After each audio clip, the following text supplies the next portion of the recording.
बिहार में किसान आंदोलन को आरजेडी, सीपीआई और कांग्रेस ने समर्थन दिया है और बिहार में भी चक्का जाम कर 3 कृषि कानूनों को वापस लेने की मांग की है।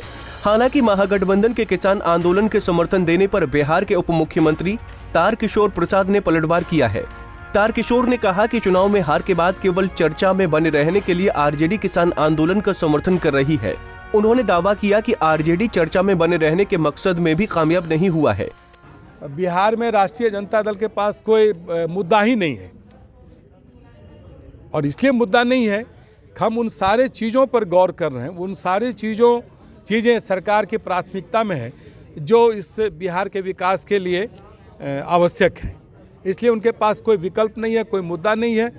तो वो पंजाब और दिल्ली के, हरियाणा के सीमा पर तथाकथित जो कुछ बिचौलिए हैं,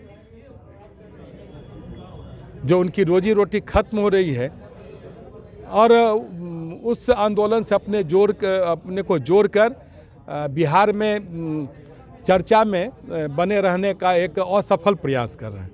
वहीं उप मुख्यमंत्री तारकिशोर प्रसाद ने गृह जिला कटिहार में 1 दिवसीय कार्यक्रम में शिरकत की। इस दौरान तारकिशोर प्रसाद ने कहा कि बंगाल चुनाव में बीजेपी को सफलता मिलेगी। उन्होंने कहा कि बंगाल सहित देश में बीजेपी पहले ही मजबूत है। बीजेपी पहले से ही पूरे देश में मजबूत है।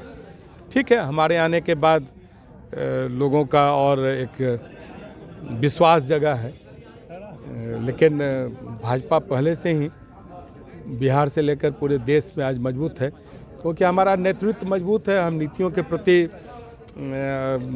हमारा समर्पण रहता है। हम नीति और सिद्धांत की राजनीति करते हैं। ठीक है, जो चीज़ हम चाहते हैं वो सत्ता के द्वारा ही दिखेगा। जैसे धारा 370 हटा, अगर सत्ता में हम नहीं होते तो ये धारा 370 नहीं दिखता, 3 तलाक नहीं दिखता, जिसको हम सबों ने खत्म किया है। किसान आंदोलन को लेकर सत्ता और विपक्ष में आरोप प्रत्यारोप का दौर 2 महीने से चल रहा है।